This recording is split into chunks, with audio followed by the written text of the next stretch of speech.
Welcome back. You're watching Morning Live. Thank you for staying with us now. Sibusiso Mbhele is an entrepreneur, a public speaker, an author with 8 motivational books under his belt. His titles include The Make of a Champion, You're Born to Excel, and Job Search Made Simple, to mention only a few. He's now back with yet another refreshing perspective on how people can move from a situation of hopelessness into living the life they have been longing for. All of this is contained in his new read called Why Sit There Till You Die? For more on this, Sibusiso joins me now in studio.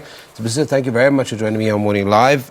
Just for the benefit of our viewers, let's maybe talk about kind of what the book tackles.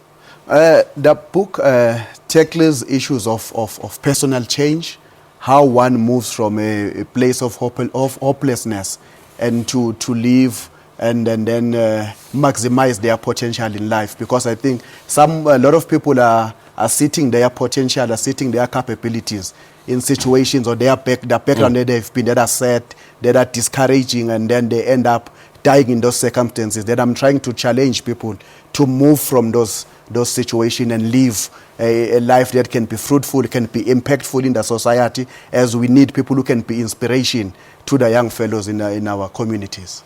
You've engaged with people during this process of writing this book, and what's some of the feedback that you've gotten? Another feedback that I think is more inspirational and challenging to me as a writer was from a 60-year-old man who confessed to me, if he got this book when he was 20, today he would be maybe a impactful business person. He has started to engage even in property at the age of 60.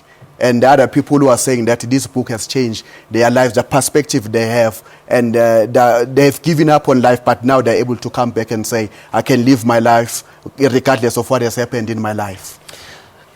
Is there an age or a stage in your life where you can go from hopelessness to being impactful? Because a lot of people feel that when I'm over that 40 mark, I like the fact that you talked about the 60-year-old who's still in business.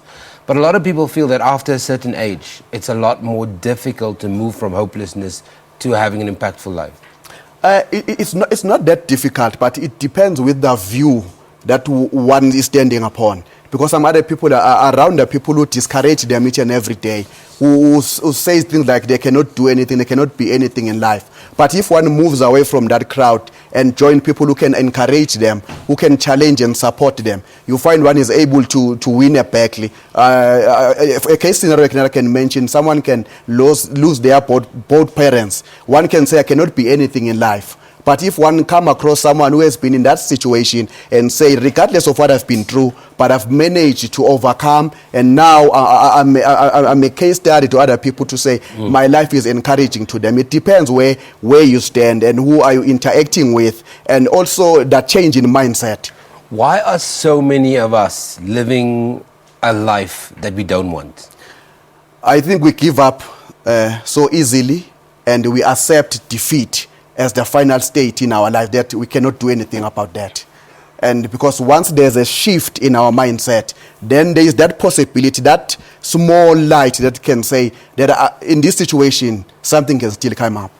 But Sibusiso, there are people that are living a life they don't want. There are people in situations that they can't get out of. There are people that don't have access to inspirational figures, characters in their lives. And then on the other end of that, there are people that have managed to do so much with nothing.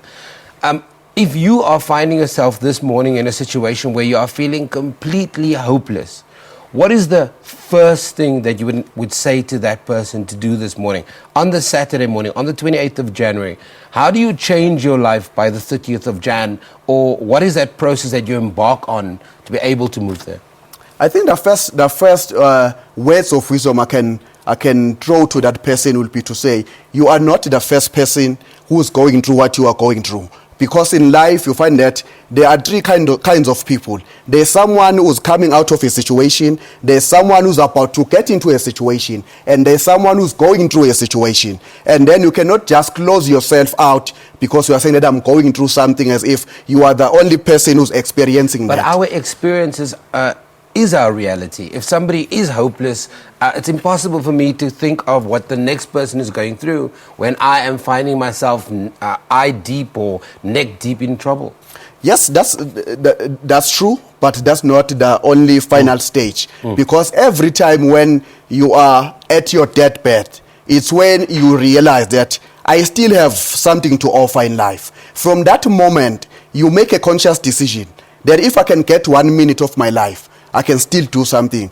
By making that decision, you find that you get a little bit of strength to wake up. And you, for example, you go and get a book, or you go get and talk to someone around your community, because not everybody is down, and not everyone is hopeless. There's that one person who can give you an inspiration or an encouragement. It's that you don't need to lock yourself in that pity. That's why in my book, there's a chapter that I say, come out of pity parties. Because there are a lot of people who are celebrating that, they're saying that my life is at the end, I cannot do anything. But if you move away from that, you find there's still something about you that you can make. Let's quickly talk about purpose, because I also feel that procrastination is the devil we don't talk about. Yes. You know, we kind of always set things off for maybe the next day or something else.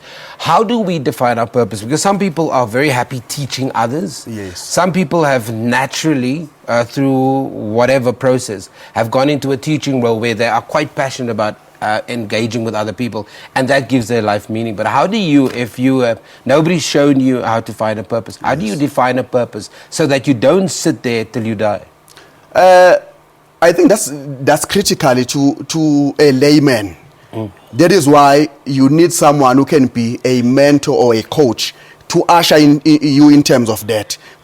For an example, one will try to achieve something big and move away from something that they are passionate about, something that they love, because they think if I can get a degree somewhere in a certain field, then I can be a successful person in life. Else, they are good in music, like the guys who are performing now. Find that every time when they hear a song, there is something that moves in them. That's where their purpose is in life. That the reality of saying that I need a degree or I need to be an educated person, it closes them out as if there's nothing more about them in life. So if they can focus on such areas, you find that there's an excitement, there's an inspiration that sparks in.